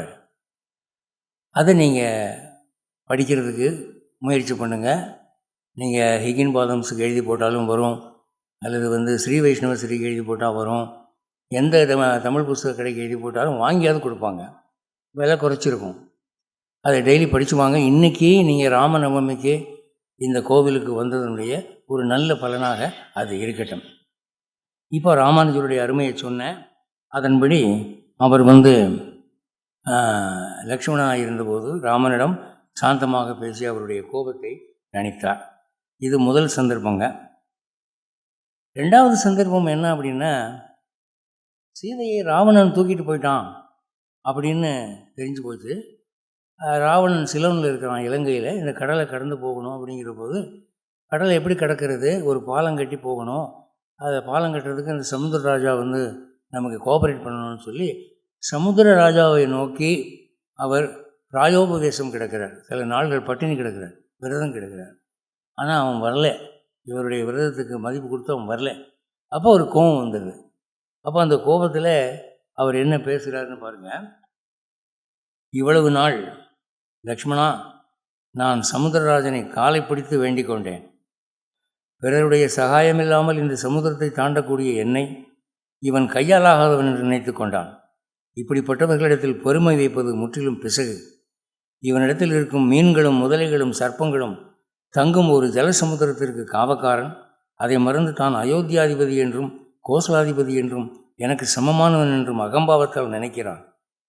இப்பொழுது நான் பொறுமையை கைவிட்டேன், இவனுக்கு நான் புத்தி கற்பிக்கப் போகிறேன் அப்படின்னு சொல்லி அவர் என்ன பண்ணுறாரு, ஒரு பிரம்மாஸ்திரத்தை விடுறாரு. அந்த அஸ்திரத்தை விட்டால் அது என்ன ஆகுதான், அந்த கடல் அப்படியே கொதித்து மீன்கள் திமிங்கலங்கள்லாம் செத்து கடல் அப்படி வத்த தொடங்குது. அப்போ பயந்துட்டு ஓடியாரான் சமுத்திரராஜன். இப்போ அந்த பானங்கள் தேஜஸால் ஜொலித்து கொண்டு சமுத்திரத்திலே புகுந்தபோது அலைகள் மலைகளைப் போல் கிளம்பின. முதலைகளோடு மகரங்களோடு வேகமாய் மோதின. பயங்கரமாய் புயலடிக்க ஆரம்பித்தது. பெரிய அலைகள் கடும் சப்தத்தோடு கரையில் மோதின. புகையோடு கிளம்பும் நெருப்பு ஜுவாலைகளால் சமுத்திர ஜலம் கொதித்தது. அங்கே வசித்த சர்ப்பங்கள் கண்களிலிருந்தும் வாய்களிலிருந்தும் நெருப்பு பொறிகளை கக்கிக் கொண்டு பானாக்கினியை சகிக்க முடியாமல் வருந்தின. பாதாளத்தில் வசிக்கும் அசுரர்களும் தானவர்களும் தவித்தார்கள். ராமபாணங்களிடத்திலே அவர்களுடைய வீரியம் செல்லவில்லை. அலைகள் சுற்றி சுற்றி அடிக்க ராட்சசர்களும் நாகங்களும் திகைத்து போனார்கள். கோரமான ஜலஜந்துக்கள் பிணங்களாய் மாறி மிதந்தன. அப்பொழுது லக்ஷ்மணன், அண்ணா, இந்த கோபம் தகாதண்ணா, பொறுங்கள் பொறுங்கள் என்று வேண்டினார். இப்போது செகண்ட் டைம் லக்ஷ்மணன் நீங்கள் கோபிக்கக்கூடாது என்று கோபத்தை அடக்கின போது அப்போ என்னாச்சுன்னா, ராமர் சமுத்திரமானது பயந்து வற்றி பூமிக்குள்ளே பூமியின் ஒரு பகுதியை மறைக்கவே சமுத்திரத்தின் மீது இறக்கப்பட்டு அவர் பயந்து ஓடுகிற அந்த சமுத்திரத்தை இம்சிக்கவில்லை. சத்துருக்களை வேறொருக்கும் பிரபாவமுள்ள ராகவன் கர்வம் கொண்ட அந்த சமுத்திர ராஜனிடத்தில் தயவு செய்தார். மறுபடியும் செகண்ட் டைம் ராமன் இறக்கப்படுறார்.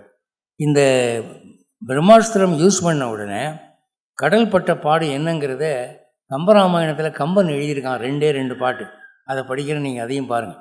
ராமனுடைய கதை வால்மீகியினுடைய ஸ்லோகங்களாக இருக்குது, கம்பனுடைய ராமாயணமாக இருக்குது.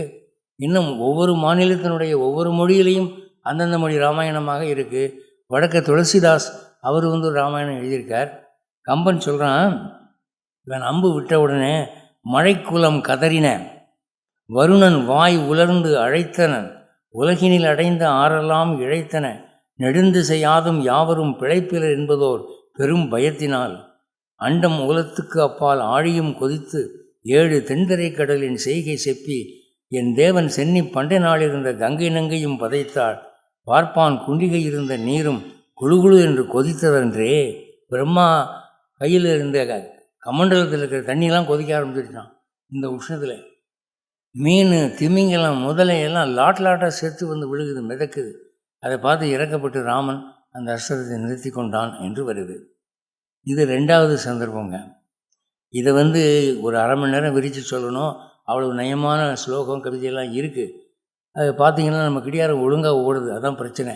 அதனால இதை சீக்கிரமாக நிறுத்தணும் போல் இருக்குது. அங்கே சில நண்பர்கள் கிடியாரத்தை லேசை பார்க்குற ஆரம்பிச்சிட்டாங்க. அது ஒரு இன்டைரக்ட் ஹிண்ட்டுங்க. பேச்சாளருக்கு ஒரு பெரிய எதிரி என்னென்னா, எதிராக உட்காந்துருக்கவங்களுடைய கை கிடியாரம் தான். அதை பார்க்குறாங்கன்னா நிறுத்துன்னு அர்த்தம். அதனால் அது ரொம்ப லிமிட்டு தாண்டி போகக்கூடாது. அதனால் நேரம் நெருங்குது. இன்னும் ஒரு சந்தர்ப்பம் என்னங்கிறத நான் சொல்லிடுறேன். ஆனால் இதில் ரசமான பாவனை உள்ளவர்கள் இருக்கிறார்கள். இதை ரொம்ப விரும்பி ரசிக்கக்கூடிய ஜனங்களை நான் பார்த்துருக்கேன். பாண்டிச்சேரியில் வருஷம் வைகுண்ட ஏகாதசிக்கு ராத்திரி பூரா பேசுவேங்க. ராத்திரி ஆரம்பிச்சுன்னா விடிய காலம் சொர்க்கவாசல் தரப்பு வரைக்கும் பேசுவேன். கல்யாண மண்டபம் ஃபுல்லாக இருக்கும். சின்ன பிள்ளைங்க, வயசு பொண்ணுங்க எல்லாம் உட்காந்துருப்பாங்க. யாரும் எழுந்திரிச்சு போக மாட்டாங்க.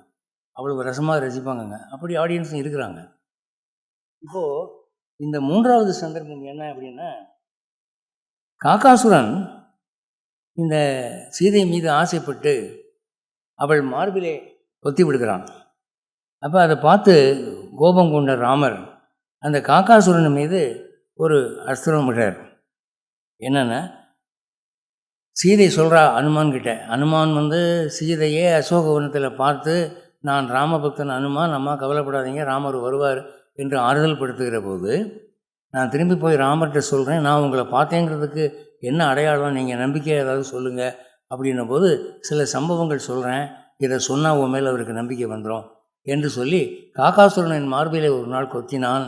அப்போ அவர் பிரம்மாஸ்திரம் விட்டார் என்று சொல்லி, யானை துதிக்கி யோத்த துடை படைத்தவளே, உன் மார்பை புண்படுத்தியது யார்? கோபமுண்ட முத்தலிநாகத்தோடு விளையாடுபவன் யார் என்று அவர் கேட்டார். அப்பொழுது அங்கே அவர் காகாசுரனை பார்த்தார்.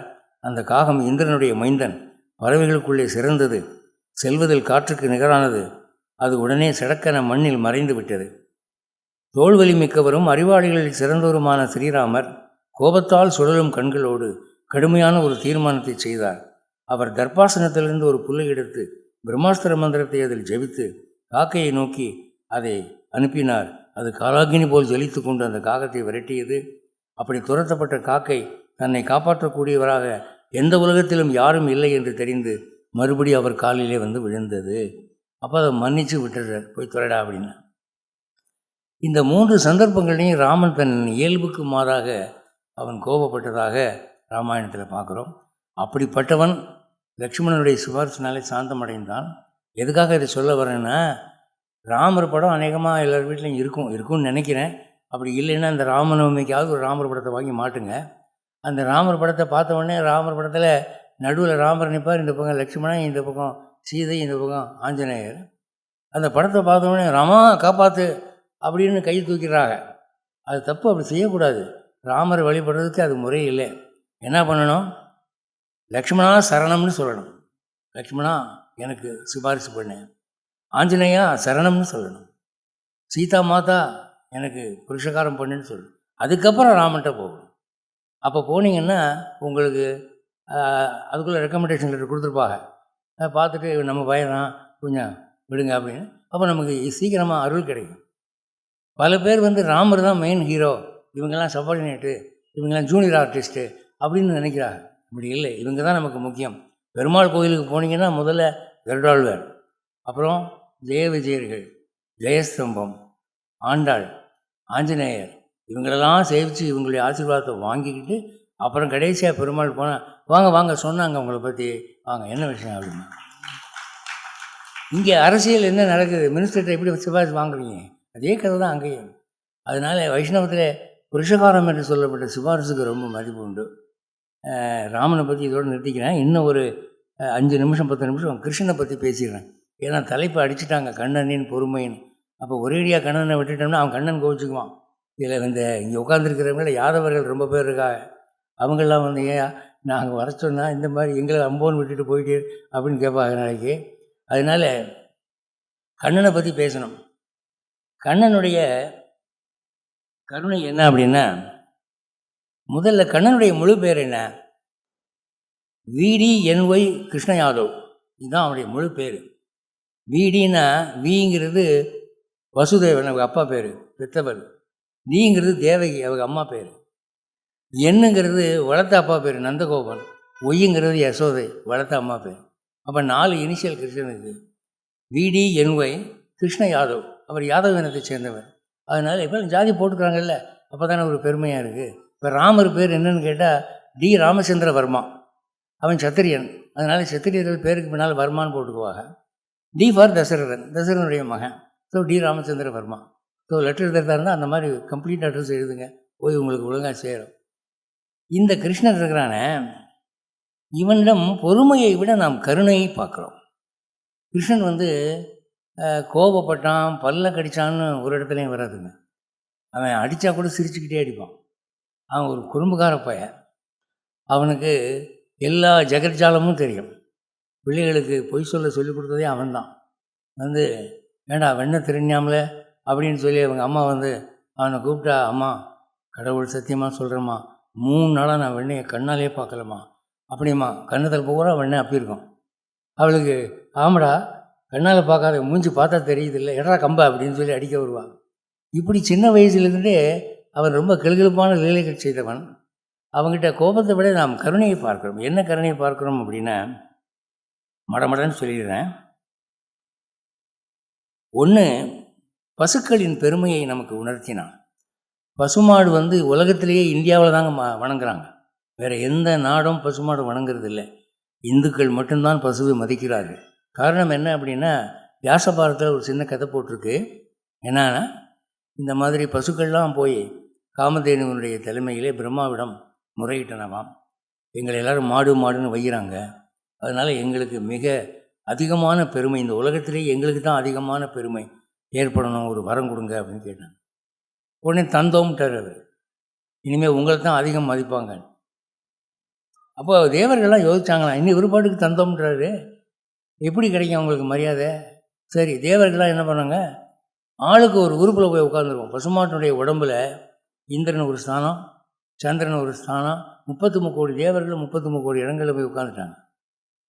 உட்கார்ந்த பிறகு மகாலட்சுமி பார்த்தா, இவங்கெல்லாம் இருந்தால் கூட மகாலட்சுமி தனலட்சுமி இல்லாட்டி மரியாதை கிடைக்காது, ஸோ நமக்கு ஒரு இடம் வேணும் அப்படின்னு அவள் உட்கார வந்தாளாம். உட்கார அந்த மாடுகள்லாம் உன் தெய்வங்களுக்கு தேவையில்லை அப்படின்ட்டு. 33 கோடி தேவர்கள் வந்துட்டாங்க, பிரம்மா வரம் கொடுத்துட்டாரு, இனிமேல் உன் தெய்வனுக்கு தேவையில்லை. இப்போ பார்த்தா, நான் வரலைன்னா பிரம்மாவுடைய வரம் பலிக்காது, யாரும் மதிக்க மாட்டாங்க, இதுக்கு அறிவு கட்டுத்தனமாக என்னை அலட்சியம் பண்ணுதுங்க அப்படின்ட்டு ஒரு பெரிய கருணையான காரியம் செய்தார். தரையில் விழுந்து கும்பிட்டான் அந்த பசுக்களை.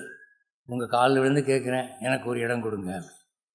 சில தாய்மார்கள் குழந்தைக்கு சோறு ஊட்டுற போது இந்த குழந்தை வாங்கிக்காது, அடம் பிடிக்கும். டேய் உன் காலை தொட்டு கும்பிட்றேன்டா, ஒரு வாங்கிக்கடா, உடம்பு கெட்டு போயிடும்டா அப்படின்னு தாய் குழந்தையுடைய காலை தொட்டு கும்பிட்டு சோறு ஊட்டுவான். நான் பார்த்துருக்கேன். அது வாத்சல்யத்தினுடைய செயல். அவள் காலில் விழுந்துட்டான். மகாலட்சுமி போய் பசுக்கள் காலில் விழுந்துட்டான், எனக்கு இடம் கொடுங்க ப்ளீஸ் அப்படின்னோடனே, சரி போய் தொலை, எங்கள் உடம்புல மீதி இருக்கிறது சாணியும் மூத்திரமும் தான், அதில் இரு அப்படின்னு. சரி, நான் பசுவின் சாணத்திலும் பசுவின் மூத்திரத்திலும் இருப்பேன் அப்படின்னு. அதனால தான் நம்மலாம் பசுவின் சாணத்தை வீடு மொழுகிறதுக்கு யூஸ் பண்ணுறோம். கோமயம்னு சொல்கிறோம். பஞ்சகவ்ய கிருத்தம்னு சொல்லி ஒரு லேகியம் ஆயுர்வேதத்தில் உண்டு.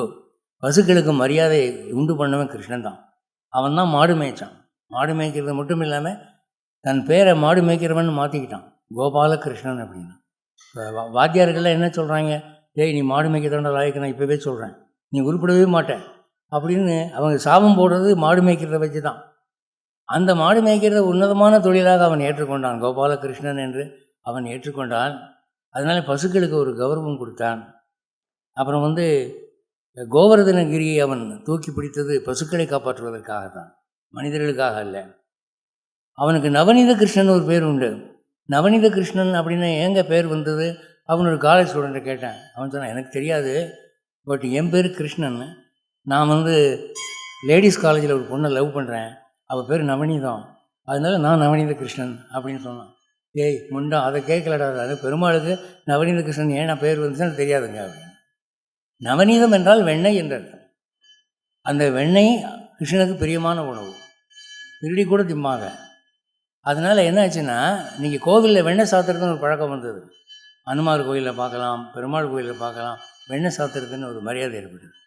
அப்போது இந்த பசுவின் பாலுடைய பொருள்கள் ஒரு அந்தஸ்து அடைந்தன இந்த கிருஷ்ணனாலே. அதுக்கப்புறம் ஆண்டாள் திருப்பாவை பாடினாள், நாச்சியார் திருமொழி பாடினாள். இது ரெண்டையும் கிருஷ்ணன் தான் பாடினான், ராமனை பாடலை. ஆண்டாள் தன்னை ஒரு ஆய்ப்பெண்ணாகத்தான் நினைத்தாள். ஒரு இடைச்சி மாதிரி கொண்டை போட்டுக்குவா. அவள் பாடின பாட்டு பூரா ஆய்ச்சிய ரோம் அப்படின்னு தான் பாடுவாள். மார்கழி திங்கள் மது நிறைந்த நாளா எல்லாம் வாங்கடி அப்படின்னு சொல்லி கிருஷ்ணனுக்கு முக்கியத்துவம் கொடுத்தவ அவள் தான். அப்போ ஆழ்வார்களில் ஒரு ஆழ்வார் முழுக்க முழுக்க கிருஷ்ணாவதாரத்தினாலே ஏற்பட்டவன். அப்புறம் மகாபாரத யுத்தத்திலே பாண்டவர்களுக்கு ஜெயிப்பு வெற்றி வாங்கி தருகிறேன் என்று சொல்லி அவன் சில விதி மீறல்கள் பண்ணினான். நான் ஆயுதம் எடுக்க மாட்டேன்னு சொல்லிட்டு சக்கரத்தை எடுத்தான். அடுத்து ஜெயத்ரதன் அபிமன்யுவை கொன்று விட்ட உடனே அர்ஜுனன் கோபம் அடைந்து, நாளை சூரிய அஸ்தமனத்துக்கு முன்பு இந்த ஜெயத்ரதனை நான் கொல்லாவிட்டால் நான் தற்கொலை பண்ணி செத்து போவேன் அப்படின்னு பிரதிஜை பண்ணுறான். அப்போது துரியோதனன் என்ன சொல்கிறான், ஏய் இந்த அர்ஜுனனை கொல்றதுக்கு வேறு வழியே வேண்டாம், நீங்கள் எல்லோரும் சேர்ந்து ஜெயத்ரதனை காப்பாற்றுங்க, ஜெயத்ரதன் நாளைக்கு ஒரு நாள் அவன் கொல்ல முடியலன்னா அவனே செத்து போயிடுவான் அப்படின்னு சொல்லி எல்லோரும் ஜெயத்ரதனை காப்பாற்றினார்கள். அப்போது அர்ஜுனன் பார்த்தான், கிருஷ்ணன்கிட்ட அழுதான், கிருஷ்ணா என்ன பண்ணுறது இப்போ அப்படின்னு. நீ கவலைப்படாத, சூரிய அஸ்தமனம் தானே சொன்னாங்க, அதுக்கு என்ன சூரிய அஸ்தமனத்தை ஏற்படுத்திட்டா போகுது அப்படின்னு தன்னுடைய சக்கரத்தை அனுப்பினான். இது போய் சூரியனை மறைச்சிருச்சு.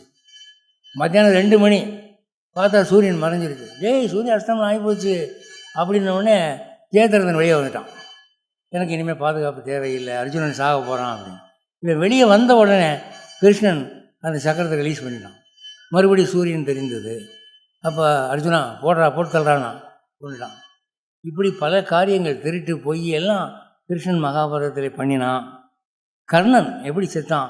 கர்ணன் நாகாசுரத்திலே அர்ஜுனன் சாக வேணும் என்று வரம் வாங்கியிருந்தான். அப்போ நாகாசுரம் விடும்போது கிருஷ்ணன் என்ன பண்ணிட்டான், யாரும் செய்யாத ஒரு காரியம், வேற ஒரு அமுக்கம்னா பூமிக்குள்ளே போயிடுச்சு. அப்போ அந்த எய்ம், அந்த லெவல் மாறி போச்சு. கர்ணன் தப்பிச்சான், அர்ஜுனன் தப்பிச்சான், கர்ணன் தொலைஞ்சான். பீஷ்மர் எப்படி செத்தார்? சிகண்டியை கொண்டாந்து முன்னால் நிப்பாட்டி அவர் வில்லை கீழே போடும்படி பண்ணி பீஷ்மரை சாவடித்தான். துரோணர் இவங்களால் ஒன்றுமே செய்ய முடியலை, பாண்டவர்களால் துரோணரை ஒன்றுமே செய்ய முடியலை. அப்போ கிருஷ்ணன் பார்த்தான், இதுக்கு ஒரே ஒரு வழிதாண்டா உண்டு. என்ன அப்படின்னா, துரோணர் காதல் விழுகிற மாதிரி உன் மகன் செத்து போயிட்டான்னு சொல்லுங்கள், உடனே அவன் ஸ்டன் ஆகிடுவான். அவன் ஸ்டன் ஆகிருக்கிற சமயத்தில் அவன் தலையை அறுத்துருங்க அப்படின்னா, ஏய் நீ சொல்லி கொடுக்குற ஐடியாவெல்லாம் பயங்கரமாக இருக்குது, முதல்ல போய் அவர்கிட்ட உன் மகன் செத்து போயிட்டான்னு சொன்னால் அவர் நம்புவாரா? நம்ப மாட்டார் அப்படின்னு. பேசாமல் இரு அப்படின்னு யுதிஷ்டிரனை கூப்பிட்டான். டே பஞ்ச பாண்டவர்களில் 4 பயக்க சொன்னால் நம்ப மாட்டார், ஏன்னா அவங்க புழுகினி பயல்கள்னு தெரியும் அவருக்கு. ஆனால் மூத்தவன் யுதிஷ்டிரன் இருக்கானே, அவன் பொய் சொல்ல மாட்டான். அதனால் அவனை விட்டு சொல்ல விடுங்க, அஸ்வத்தாமன் இறந்து விட்டான்னு சொல்லுங்க அப்படின்னா. எல்லாம் போய் கேட்டானுங்க, அண்ணா அஸ்வத்தாமன் இறந்து விட்டான்னு. நான் பொய் சொல்ல மாட்டேன்ட்டான் அவன். கிருஷ்ணனுக்காக கோபம், ஏண்டா பண்ணுறதெல்லாம் தப்பாக பண்ணி அயோக்கியத்தனம் பண்ணி மாட்டின்னு முழிக்கிறீங்க, ஒரு வழி சொல்லி கொடுத்தா அதுக்கும் வரமாட்டேங்கிறீங்க, சொல்லுடா அஸ்வத்தாமன் இறந்து விட்டான்னு சொல்லுடான்னு ஆள முடியாது.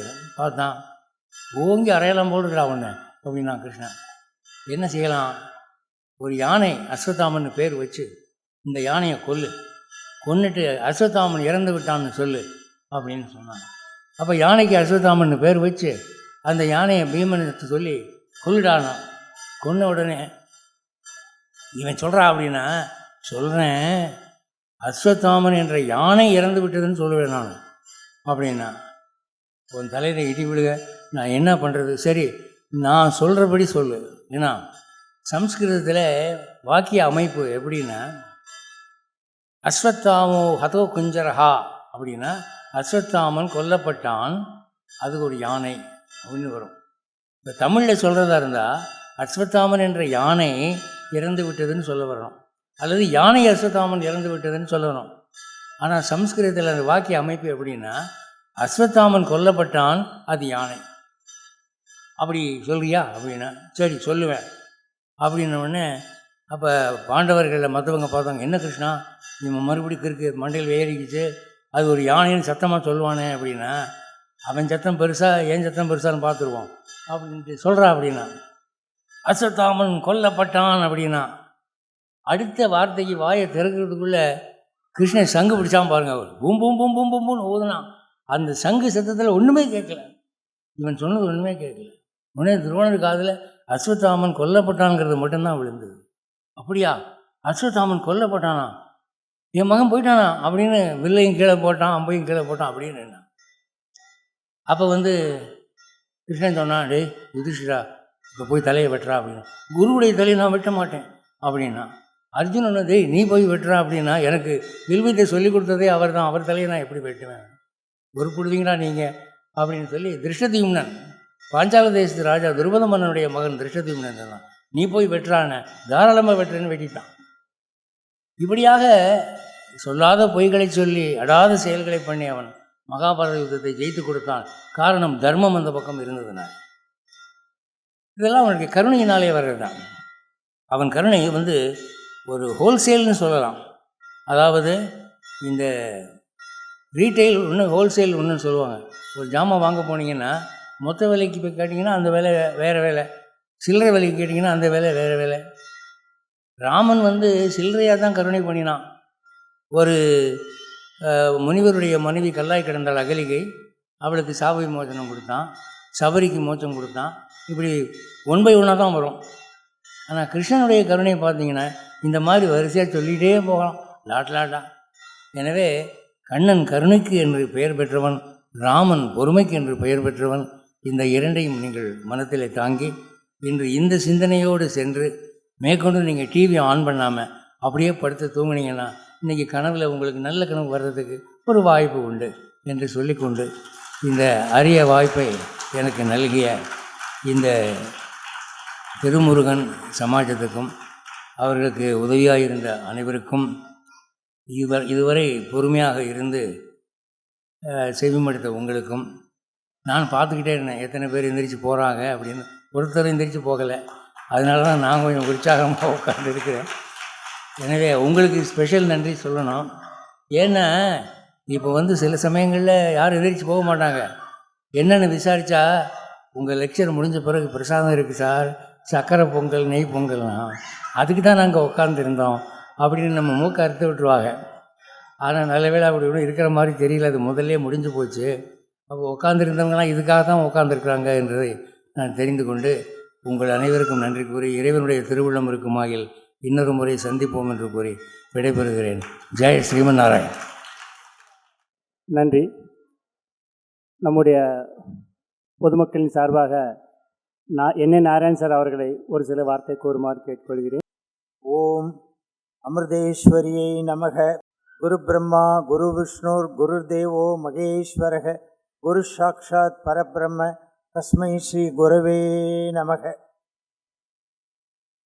எத்தனையோ தெரியாத விஷயங்களை திரு ஜோசப் ஐயா அவர்கள் மிக அழகாக பொருள் பொதிந்த கருத்துக்களோடு உதாரணங்களோடு நமக்கு விளக்கி கூறினார். ராமரை பற்றி நமக்கு தெரியாதவற்றையும் கிருஷ்ணருடைய கருணையை பற்றி நமக்கு தெரியாதவற்றையும் அவர் நமக்கு புரிகின்ற முறையிலே மிக அழகாக தெள்ளத்தமிழில் மிக அருமையாக பொறுமையாக கருணையோடு அவர் கூறினார். ராம அவதாரத்தையும் கிருஷ்ண அவதாரத்தையும் பற்றி அவர் கூறிய ஒரு உண்மை மிக மிக நாம் எல்லோரும் கற்றுக்கொள்ள வேண்டியது. அவர் அதை பூர்ண அவதாரங்கள் என்று கூறி தொடங்கினார். 3 தடவை ராமர் ஏன் கோபப்பட்டார் என்பதையும் மிக அழகாக அவர் விளக்கினார். ஏனென்றால் நாம் எப்பொழுதும் ராமரை சாந்த சொரூபியாகத்தான் பார்த்திருக்கிறோம். இன்று அவருக்கு ஏன் கோபம் வந்தது என்று அவர் கூறினார். இதிலிருந்து நமக்கு கிடைத்திருக்கிற படிப்பினை என்னவென்றால், நமக்கு கோபம் வரலாம், கோபம் வருவது இயல்பு.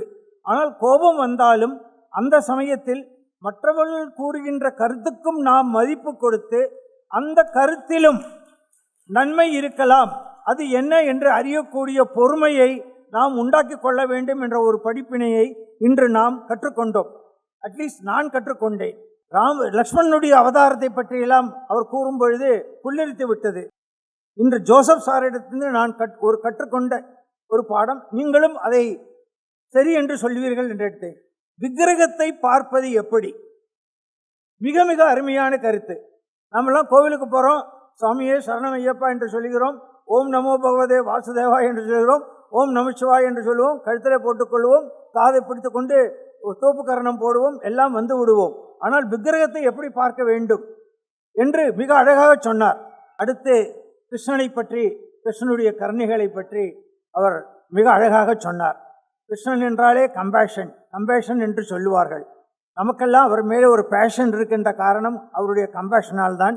அதற்காக பசுக்களின் பெருமை, அசதோமா சத்கமய என்று புரியாத சில உண்மைகளை புரிய வைத்த திரு ஜோசப் ஐயா அவர்களுக்கு உங்கள் சார்பாகவும் திருமுருகன் சார்பாகவும் மிக தாழ்ந்த பணிவான நன்றியை தெரிவித்துக் கொள்கிறேன். அதாவது சைனாவிலே ஒரு சிறிய ஜோக்கு சொல்லுவார்கள், saying thanks is expecting a new favour. இன்று யாருக்காவது உதவி செய்தால் தேங்க்ஸ்ன்னு சொன்னால் அடுத்த தடவை உங்கள்கிட்ட உதவி எதிர்பார்க்கிறோம் அப்படிங்கிற மாதிரி அர்த்தம் என்று சொல்வார்கள். அதை நான் இங்கே முன்னிறுத்த விரும்புகிறேன். Sir, we are saying thanks to you, expecting few more favors from you like this. Thank you. மிக நன்றி. இந்த நான் இங்கே குறிப்பிட்ட சில கருத்துக்களில் ஏதேனும் குற்றங்குறைகள் இருந்தால் தயவு செய்து அது என் மனத்திலிருந்து வந்த தவறான கருத்துக்களாக இருந்தால் அவற்றை மன்னித்து கொள்ள வேண்டும். நன்றி, வணக்கம். நமக்கு மிக சிறப்பாக இந்த நிகழ்ச்சிக்கு ஏற்பாடு செய்து கொடுத்த அவர்கள் பெயரை சொல்ல இயலவில்லை, ஏன்னா அவர்கள் பெயரை சொல்லக்கூடாதுன்னு சொல்லியிருக்கிறார்கள். அவர்கள் அனைவருக்கும் நாம் நன்றி கூற கடமைப்பட்டிருக்கின்றோம். ஒரு மிக பெரும் கரகோஷம் எழுப்பி அவருக்கு நாம் நன்றியை தெரிவித்துக் கொள்வோம். திருமுருகன் சமாஜத்தின் சார்பாக எல்லாருக்கும் மீண்டும் ஒரு முறை அவருக்கு நாம் நன்றி சொல்ல கடமைப்பட்டிருக்கின்றோம். அதாவது சாரோட பெருமைகள் நமக்கு அதிகமாக தெரியல, ஆனால் நமக்கு அதோட விஷயங்கள் புரியல. ரொம்ப அளவுக்கு நம்ம அந்த அளவுக்கு மக்களோட போய் சேர்ந்து தெரியல. ஆனால் அவங்க இங்கே வந்தது நமக்கு மிகப்பெரிய ஒரு பெருமை. அவங்களுக்கு நம்ம எப்படி நன்றி சொல்லவே நமக்கு தெரியாத வார்த்தை கிடையாது அந்த நன்றிக்கு. இருந்தாலும் ஒரு கடமைங்கிறதுக்காக நான் அவங்களுக்கு நன்றி சொல்ல கடமைப்பட்டிருக்கோம். நன்றி ஐயா, உங்களுக்கு எதாக இருந்தால் மன்னித்து கொள்ளவும். அது மாதிரி இந்த நிகழ்ச்சிக்கு நல்ல ஒத்துழைத்த பாலு அவர்களுக்கும் தனிப்பட்ட முறையில் நன்றி சொல்ல கடமைப்பட்டிருக்கிறோம். மற்ற ட்ரஸ்ட் ஒர்க்கர் எல்லாருமே அவங்கவுங்க வேலையை கண்டிப்பாக செஞ்சுருக்காங்க. பாலுக்கு ஒரு மிகப்பெரிய தேங்க்ஸ் வந்தது. நம்முடைய வசைரோடு தமிழ் சங்கத்தின் சார்பாக தலைவர் அரசன் அவர்கள் ஐயாவுக்கு பொன்னாடை போகிறதுக்கு வந்திருக்கார். அவர்களை மேடைக்கு அழைக்கிறேன். வசைரோடு தமிழ் சங்கத்தின் சார்பாக தலைவர் அரசன் அவர்கள்.